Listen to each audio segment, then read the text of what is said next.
Por la señal de la Santa Cruz de nuestros enemigos, líbranos, Señor Dios nuestro. En el nombre del Padre, y del Hijo, y del Espíritu Santo. Amén. Señor mío y Dios mío, creo firmemente que estás aquí, que me ves, que me oyes. Te adoro con profunda reverencia. Te pido perdón de mis pecados y gracia para hacer con fruto este rato de oración. Madre mía Inmaculada, San José, mi Padre y Señor, Ángel de mi guarda, intercedan por mí. Después de la fiesta de la Santísima Trinidad, en esa serie de grandes celebraciones que la liturgia nos propone para el retorno al tiempo ordinario, nos encontramos con la celebración de la presencia de Jesucristo con su cuerpo y con su sangre en las especies del pan y del vino, la famosa fiesta del Corpus Christi, en la cual pues se adora especialmente la hostia consagrada, que además se saca en procesión por las calles para adorarla y para pues mostrarla como el rey de todo lo creado, de la sociedad, de la calle, de la ciudad, del barrio. Y entonces en el 2006 Benedicto XVI predicó en una fiesta como esta, respondiendo a una pregunta: ¿por qué Cristo se hace pan? ¿Por qué escoge este alimento de los pobres como signo de su presencia? Y la respuesta, por si alguien se despista en el camino, es para hacerlo signo de sinergia, de pasión y de unidad. Sinergia, pasión y unidad. Vamos a ver entonces cada una de esos significados. En primer lugar, el misterio de la grandeza y la humildad que es esa presencia de Jesús en el pan, un modelo que nos ofrece. Vamos al contexto litúrgico, al contexto de la Escritura, a la última cena en el cenáculo. Durante la cena pascual, tú, Jesús, tomaste el pan en tus manos y después de pronunciar la bendición, lo partiste y lo diste diciendo: tomen, este es mi cuerpo. Después tomaste el cáliz, diste gracia, se lo diste a todos y bebieron de él. Y dijiste: esta es mi sangre de la alianza, que es derramada por muchos. Hemos visto con las fiestas anteriores de Pentecostés, de Trinidad, el recuerdo que San Lucas hace de la alianza de Moisés, del Sinaí. En el Pentecostés, pues porque recordábamos el temblor, el viento, el fuego, y en la Trinidad, pues porque hablábamos de que ese pacto inicial pues era llevado a la plenitud por la Santísima Trinidad, ya con el culmen de la revelación, que es la encarnación del Hijo de Dios, y esa manifestación suma del amor divino, que es la muerte de Jesús en la cruz. Aquí estamos de nuevo en las vísperas de ese misterio pascual, el Jueves Santo por la tarde, donde toda la historia de Dios con los hombres se resume en esas palabras: esto es mi cuerpo, esta es mi sangre. No solo recuerdan, interpretan el pasado, sino que también anticipan el futuro. Es la riqueza de la liturgia: misterio, celebración y vida. El misterio pascual, el mismo, donde celebramos el mismo sacrificio que Jesucristo celebró en el Calvario, lo revivimos, nos hacemos presente allí, y ese misterio litúrgico pues llega hasta la vida eterna, la Jerusalén celestial, a la cual pues también nos aproximamos como por una persiana, decía Juan Pablo II, y es las bodas del Cordero, que es en lo que consiste el cielo. No solo recuerdan, interpretan el pasado, sino que también anticipan el futuro, la venida del reino de Dios al mundo.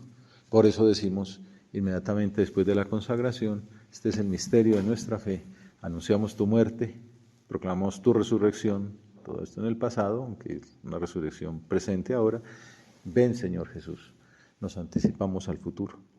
Jesús no solo pronuncia palabras, lo que dice es un acontecimiento, el acontecimiento central de la historia del mundo y de nuestra vida personal. Esas palabras son inagotables. Entonces el Papa Benedicto nos invita a meditar solo en un aspecto, como les decía al comienzo, ¿por qué escogió el pan? Como signo de su presencia. Pan y vino, que nos vamos a entrar más en el pan, porque en cada uno de esos dos signos se entrega totalmente. Jesús está con su cuerpo y su sangre en el pan, con su cuerpo y su sangre en el vino, todo Él en un pedacito, todo Él en una gotica, no solo una parte de sí mismo. El resucitado no está dividido, es una persona que se acerca y se une a nosotros por medio de sus signos, sensibles y eficaces, ¿no? Es la típica definición de la palabra sacramento, signo sensible y eficaz de la gracia. O sea que en aquel pan, en aquel vino, en aquel aceite, en aquella agua, Jesús utiliza esa materia para transmitir su gracia. Y en concreto en la Eucaristía, en el pan y el vino, signos sensibles, representan un aspecto particular de su misterio y con una manera típica de manifestarse nos quieren hablar para que aprendamos a comprender algo más del misterio de Jesús. Y es lo que uno ve en esa procesión, adorando la hostia consagrada, como la forma más simple de pan, el pan de los pobres, la forma más simple de alimento, hecho con solo un poquito de harina y de agua. Por eso Jesús escogió ese signo, el pan de los pobres, porque a ellos destinó en primer lugar su cercanía, porque él mismo era pobre. Y la oración con la que la Iglesia durante la liturgia de la misa entrega este pan al Señor es un buen momento para recordar. Siempre estas oraciones nos ayudan después a sacar propósitos para vivir mejor la liturgia, para participar con más intensidad en la misa, para hacer almas esencialmente eucarísticas. Y en este caso nos habla pues de la presentación de los dones, cuando el sacerdote ofrece el pan y el vino en representación de todos. Todos llevamos allí nuestras ofrendas. Y entonces lo presenta el pan como, te damos gracias, Señor, por este pan, fruto de la tierra y del trabajo del hombre. Primero agradecemos, ¿no?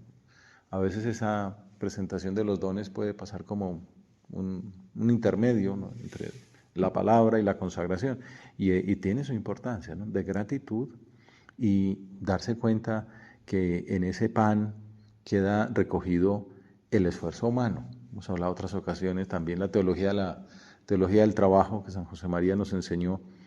Ahí es donde llevamos todo lo que hemos hecho, ¿no? Eso que él decía, que somos sacerdotes de nuestra propia existencia, que cada uno celebra una misa que dura 24 horas a la espera de la siguiente, y es lo que uno lleva al altar, el trabajo del hombre. El trabajo del que cultivó la tierra, del que la sembró, del que la cosechó, del que preparó el pan, del que lo compró, el que lo vendió, el que lo transportó, el que lo puso en la vitrina, el que lo compró, el que lo trajo hasta aquí. Pero no solo el de esas personas concretas, sino el de todos. Todos hemos trabajado y por eso tiene esa riqueza el trabajo, ¿no? Porque lo traemos al altar y porque Cristo convierte ese trabajo en su cuerpo y su sangre, ¿no? Lo que también vio San José María con aquella locución divina tan bonita de Juan 12:32. Cuando yo sea exaltado, ¿no?, puesto en la cruz, en el Calvario, atraeré todo y todos hacia mí.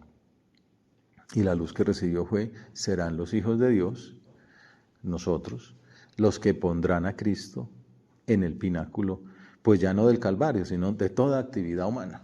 Y Cristo desde el Calvario, pues nos hará otros Cristos, nos santificará con ese trabajo, el trabajo convertido en misa.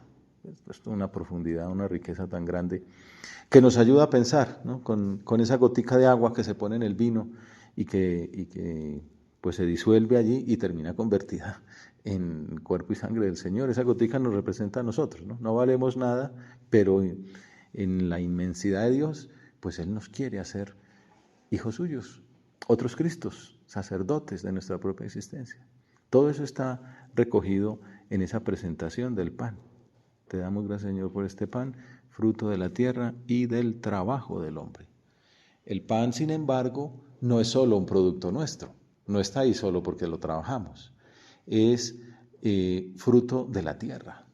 Por tanto, es también un don, porque el hecho de que la tierra dé fruto no es mérito nuestro, solo el Creador podía darle la fertilidad. Por eso habla de sinergia, ¿no? Es nuestro trabajo que acoge el don divino. y la gracia del Señor que convierte ese trabajo en algo productivo, porque podía venir una sequía y podemos sembrar lo que queramos, que no sale nada, o una inundación. Tiene que ser la sinergia de la gratitud de Dios, la gratuidad de Dios, la generosidad de Dios con nuestro trabajo. Por eso se dice que el pan es fruto de la tierra y a la vez del cielo, porque hay sinergia de fuerzas de tierra y dones de lo alto, del sol y la lluvia. Tampoco nosotros podemos producir el agua, ni podemos producir el sol que necesitamos para preparar el pan. En un periodo en el que hay tanta sensibilidad ecológica y en el que se habla de la desertización, en el que se sigue denunciando el peligro de que hombres y animales puedan morir de sed en tantas partes del mundo, pues somos cada vez más conscientes del don tan grande que es el agua, de que no podemos proporcionarnos por nosotros mismos, también de que tenemos esa responsabilidad ecológica que hemos experimentado también en nuestra ciudad, que gracias a Dios pues ya se recogió lo que necesitábamos, pero como sí, esa necesidad de que todos seamos solidarios también con la casa común. Bueno, Joseph Ratzinger opone a esa sinergia en otra obra, esa sinergia entre Dios y el hombre, el mito de Prometeo. Lo mencionamos también cuando hablamos de Pentecostés. Prometeo es aquel que le robó el fuego a los dioses. Entonces, en esa ocasión, él lo comparaba, que ese es como el mito del hombre actual, el hombre moderno, ¿no? Que quiere robar el fuego, es como la autorrealización. El hombre es el que hace las cosas, ¿no? Y Dios pues estorba. Todo lo contrario es lo que muestra la revelación, que Dios es ese Padre generoso que nos da lo que necesitamos, cuenta con nosotros, con nuestra libertad. Entonces, en Jesús de Nazaret, cuando explica el Padre Nuestro, la cuarta petición, dice: esta combinación de las fuerzas cósmicas que escapa de nuestras manos, ¿no? del sol, el agua, la tierra, se contrapone a la tentación de nuestro orgullo, de pensar que podemos darnos la vida por nosotros mismos o solo con nuestras fuerzas. Este orgullo es el que nos hace violentos y fríos y termina por destruir la tierra. No puede ser de otro modo porque contrasta con la verdad, que estamos llamados a superarnos y que solo nos hacemos grandes y libres abriéndonos a Dios. Solo con Él llegamos a ser nosotros mismos. Y por eso es que debemos y podemos pedir: danos hoy nuestro pan de cada día.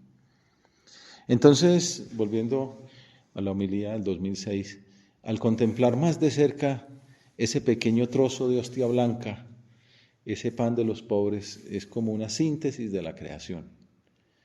Concurren ahí el cielo y la tierra, la actividad y el espíritu del hombre, cielo, tierra, hombre.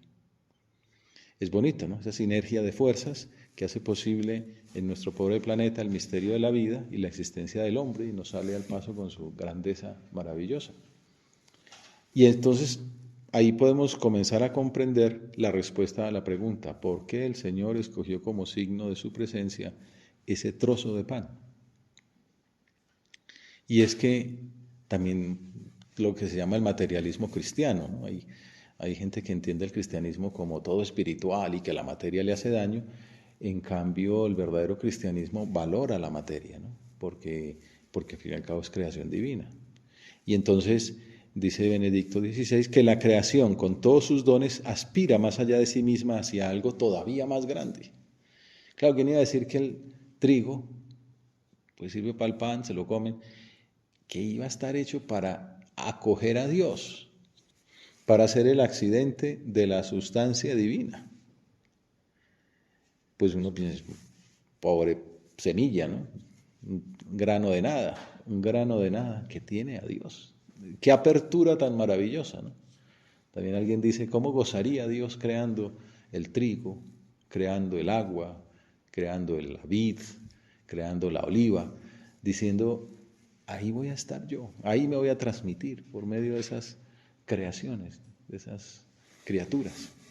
Más allá de la síntesis de las propias fuerzas y de la síntesis de la naturaleza y el espíritu que en cierto modo experimentamos en ese trozo de pan, la creación está orientada hacia la divinización, hacia las bodas santas, hacia la unificación con el Creador mismo. Por eso se llama el banquete de bodas del Cordero, ¿no? También la creación se casa con Dios, ¿no?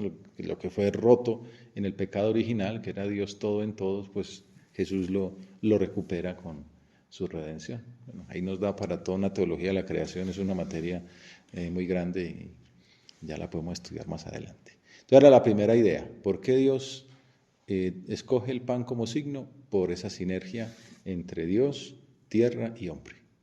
Muy bonito. Segunda, pasión. Sinergia, pasión. Todavía no hemos explicado plenamente el mensaje de este signo del pan. El Señor hizo referencia a su misterio más profundo el Domingo de Ramos. En San Juan no aparece Getsemaní, la oración de Jesús en el huerto. En su lugar, dicen los exegetas, está el sermón del Domingo de Ramos por la tarde. Por la mañana pues está la procesión, la maravilla, el burrito, Osana, el hijo de David. Por la tarde aparecen unos griegos que quieren ver a Jesús. Entonces buscan ahí la palanca de Felipe y entonces, Señor, que hay unos griegos que te quieren ver, y Jesús se alegra, ¿no?, de ver que esa universalidad de su mensaje pues ya es verdad, se hace, se concreta, se está haciendo realidad. Y expone las siguientes palabras. En verdad les digo, si el grano de trigo no cae en tierra y muere, queda él solo. Pero si muere, da mucho fruto. Esto está diciendo el domingo, y el jueves estará diciendo sobre un pan, esto es mi cuerpo. La parábola del grano de trigo, que es él mismo que se entierra y muere. El pan hecho de granos molidos encierra el misterio de la pasión. Encierra dos misterios, el de la pasión y el de la unidad, que son las dos fases que nos queda por meditar. La harina es grano molido, roto, ¿no? Implica que el grano ha muerto. También cuando se habla de Jesús presente en la Eucaristía se dice pan partido, el cuerpo roto, ¿no?, el cuerpo muerto, ¿no?, golpeado, flagelado, coronado de espinas. Al ser molido y cocido, manifiesta una vez más el misterio mismo de la pasión. Y podemos decir, y cuando sale ya cocido y oloroso y sabroso, pues se está hablando de la resurrección. No hablar mucho de comida, que nos da hambre ahora. Solo a través de la muerte llega la resurrección, el fruto y la nueva vida. Esto lo descubrieron, pues lo intuían las culturas antiguas, pues que después del pecado original se van dispersando, pero tienen esa remembranza, ¿no?, del paraíso y también de esa promesa de Dios, ¿no? Pongo enemistad entre el diablo y la mujer, entre su linaje y el tuyo. Ella te aplastará la cabeza, la descendencia de la mujer aplastará la cabeza del demonio. Sabían que habría una propuesta, ¿no?, una promesa, una profecía de una redención, de un hijo de mujer que iba a reconciliar el mundo con Dios. Claro, siendo el mismo Dios. Bueno, todo eso está en las intuiciones religiosas de los hombres antiguos, ¿no? Y basándose en la experiencia del morir y resucitar, concibieron mitos de divinidades que, muriendo y resucitando, daban nueva vida. El ciclo de la naturaleza les parecía como una promesa divina, ¿no? Pues viene el invierno en el que todo muere, las hojas se caen, pero luego viene la primavera, y pues así, después de la muerte viene la resurrección, viene la vida. El ciclo de la naturaleza era como una promesa divina en medio de las tinieblas del sufrimiento y de la muerte. En esos mitos, los hombres de alguna manera se orientaban hacia ese Dios que se hizo hombre y se humilló hasta la muerte en la cruz, y así abrió para todos nosotros la puerta de la vida. En el pan y en su devenir, los hombres descubrieron una especie de expectativa de la naturaleza, una especie de promesa de que tendría que existir un Dios que muere y así nos lleva a la vida. También escucharían las tradiciones judías de que Dios enviaba pan desde el cielo, el maná. Y entonces lo que en los mitos era una expectativa, una promesa, una esperanza, y lo que el mismo grano esconde como signo de la esperanza de la creación, de apertura a la acción divina, sucedió realmente en Jesús, que a través de su muerte voluntaria, a través de su sufrimiento, se convirtió en pan para todos nosotros. Esto es mi cuerpo. Este pan es mi cuerpo. Y de este modo se convirtió no solo en pan, sino en esperanza viva y creíble. Por eso el pan eucarístico, decimos, es el pan de la vida eterna, la prenda de la vida futura, el sacramento de la esperanza. Estamos en el año de la esperanza. Bueno, pues el pan es, San José María dice que la esperanza es un anticipo, ¿no? No es como, no, alguna vez llegará por ahí en el futuro cuando nos muramos. No, no, ya, está aquí presente, ahí en el sagrario, Jesús mismo, el que murió en la cruz, el que está resucitado en el cielo, vivo, está ahí presente, resucitado y vivo, en ese trozo de pan. Esa es la esperanza, anticipo de la vida divina. Los caminos que recorre con nosotros y a través de los cuales nos conduce a la vida, por eso es la procesión, Jesús va por los caminos con nosotros, precediéndonos, nos señala caminos de esperanza. Cuando en adoración contemplamos esa hostia consagrada, nos habla el signo de la creación. Vemos un pan, trigo, sacado de la tierra, pero convertido por Dios, convertido por el hombre en pan y convertido ese pan por Dios en el cuerpo de Cristo. Es el misterio de la pasión, la cruz de Jesús y su resurrección.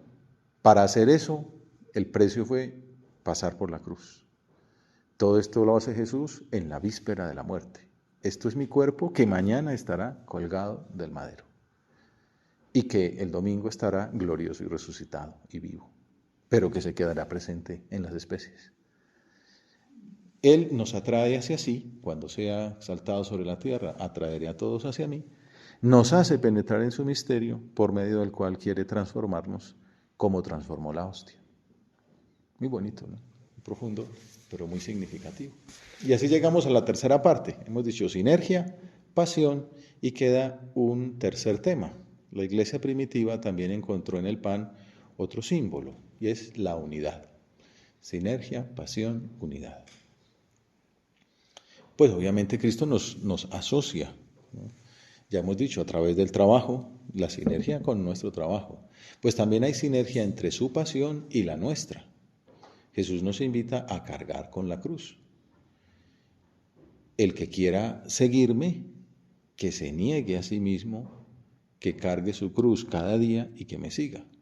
Para hacer verdadera Eucaristía, también tenemos que morir. Ese morir pequeño, morir cotidiano en el trabajo, la santificación del trabajo, incluye eso, ¿no? Trabajar cansados, pues podemos decirlo en resumen, ¿no? ¿Qué es el castigo? Ya sabemos, el castigo del pecado original no es el trabajo contra lo que diga el pobre negrito del batey, ¿no? Dice que para mí, a mí me llaman el negrito del batey porque el trabajo para mí es un enemigo, trabajar se lo dejo yo al buey porque el trabajo lo hizo Dios como un castigo. Está muy bonito y se baila muy bueno, pero no es verdad, no es verdad. El trabajo no lo hizo Dios como un castigo. El trabajo lo hizo Dios como una bendición, ¿no? Dios creó al hombre y lo puso en el Edén para que lo cultivara, para que lo trabajara. Pues si Él lo construyó, pues nos comparte esa maravilla de poder trabajar como Él trabajó. El castigo fue el cansancio, eso sí. Tengo un amigo que cada que pasa algo malo dice, ay Adán, ¿por qué lo hiciste? Bueno, también puede ser cuando uno se cansa, uno también puede decir, ay Adán, ¿por qué lo hiciste? Estaría yo aquí trabajando tan gustoso, estudiando a fondo y tal, y ya me cansé, ya me entró, la neurona se fundió, o el musculito ya no da más de sí. El cansancio lo hizo Dios como un castigo, pero también como un modo de unirnos al cansancio de Jesús.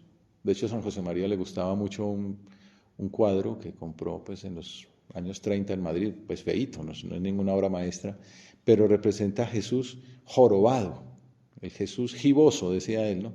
Pero es que está fundido ahí en la flagelación. Y le gustaba mucho, le daba mucha piedad porque así se veía él en los trabajos, predicando, atendiendo enfermos, recorriendo Madrid, sacando adelante el Opus Dei. Dice, cuando uno está fundido del cansancio, como tenemos que estar nosotros también, pues mirar a ese Jesús, maletón diría un paisa, ¿no? Giboso, jorobado, del cansancio fundido, y bueno, porque así se quedó en la Eucaristía. Y en la Eucaristía encontraremos fuerzas pues para también llevar, así como llevamos el trabajo, llevamos el cansancio y se convierte en medio de santidad. Entramos entonces en el tema de la unidad. La doctrina de los 12 apóstoles, que es un libro escrito en torno al año 100, refiere en sus oraciones una afirmación muy significativa. Dice, como este fragmento de pan estaba disperso sobre los montes y al reunirse se hizo un solo pan, o sea, un pan tiene granitos de todas partes, ¿no? Así sea reunida tu iglesia de los confines de la tierra en tu reino. Así la iglesia es la unión de granitos, pues, de seres humanos de todas partes. El pan hecho de muchos granos de trigo encierra también un acontecimiento de unión.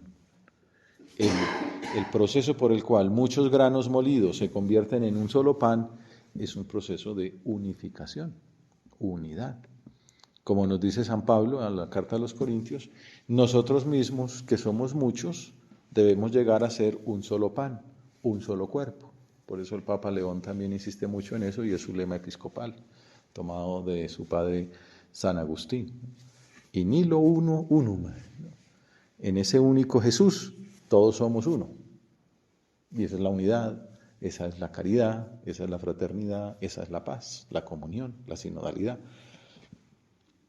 Hay un texto por allá antiguo del cardenal Ratzinger, recién elegido obispo, que predicaba precisamente con unas palabras de San Agustín, que citaba a San Pablo, aunque decía 1 Corintios 10:17, no es Pablo, es Jesús el que nos habla por Pablo.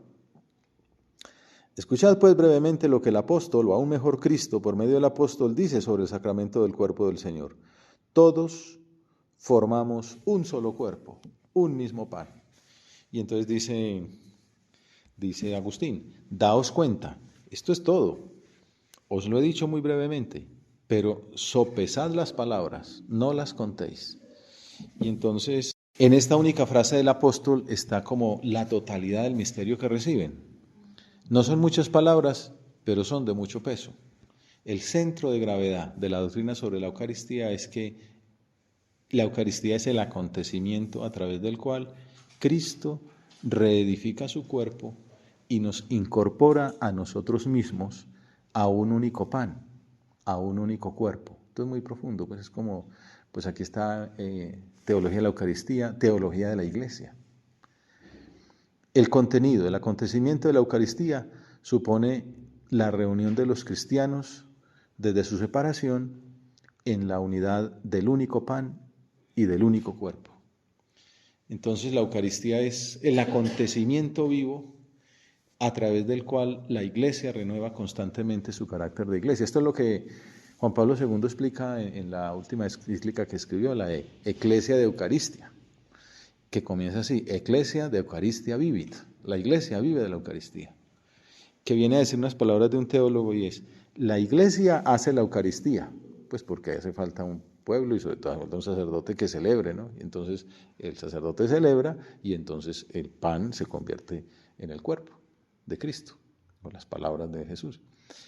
Pero la Iglesia hace la Eucaristía, pero la Eucaristía hace la Iglesia. Por esto, porque nos hace uno, un solo cuerpo, el cuerpo de Cristo.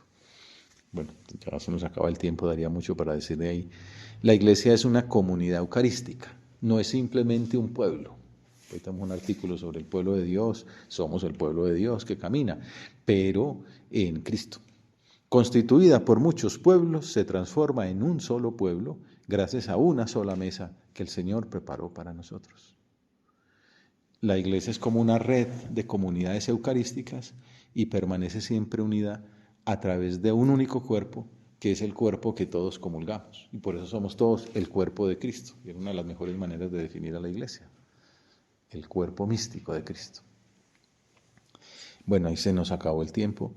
Entonces, en la fiesta del Corpus Christi contemplamos el pan, sobre todo, pues esa hostia que nos habla del maná que hemos mencionado.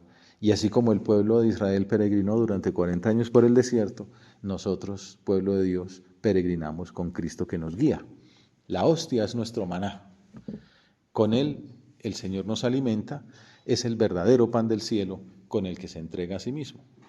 Y entonces en la procesión, así acabamos, seguimos ese signo y lo seguimos a Él mismo. Y le pedimos, como terminamos nuestra oración, pidiéndole, guíanos, Señor, por los caminos de nuestra historia. Guíanos por este tiempo tan duro en que estamos, guíanos en este país tan atribulado. Guíanos, Señor. Sé tú nuestro guía, nuestro pastor.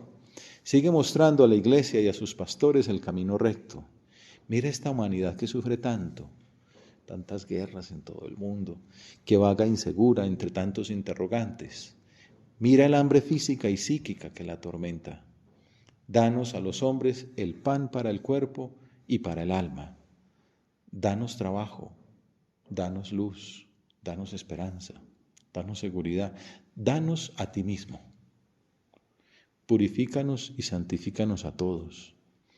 Haznos comprender que nuestra vida solo puede madurar y alcanzar su realización auténtica participando en tu pasión, diciéndole sí a la cruz, a la renuncia, a las purificaciones que tú nos impones. Desde este pan consagrado que elegiste como signo de sinergia, de pasión y de unidad, reúnenos desde todos los confines de la tierra. Une a tu iglesia, une a la humanidad herida, danos tu salvación. Te doy gracias, Dios mío, por los buenos propósitos, afectos e inspiraciones que me has comunicado en esta meditación. Te pido ayuda para ponerlos por obra. Madre mía Inmaculada, San José, mi Padre y Señor, Ángel de mi guarda, intercedan por mí.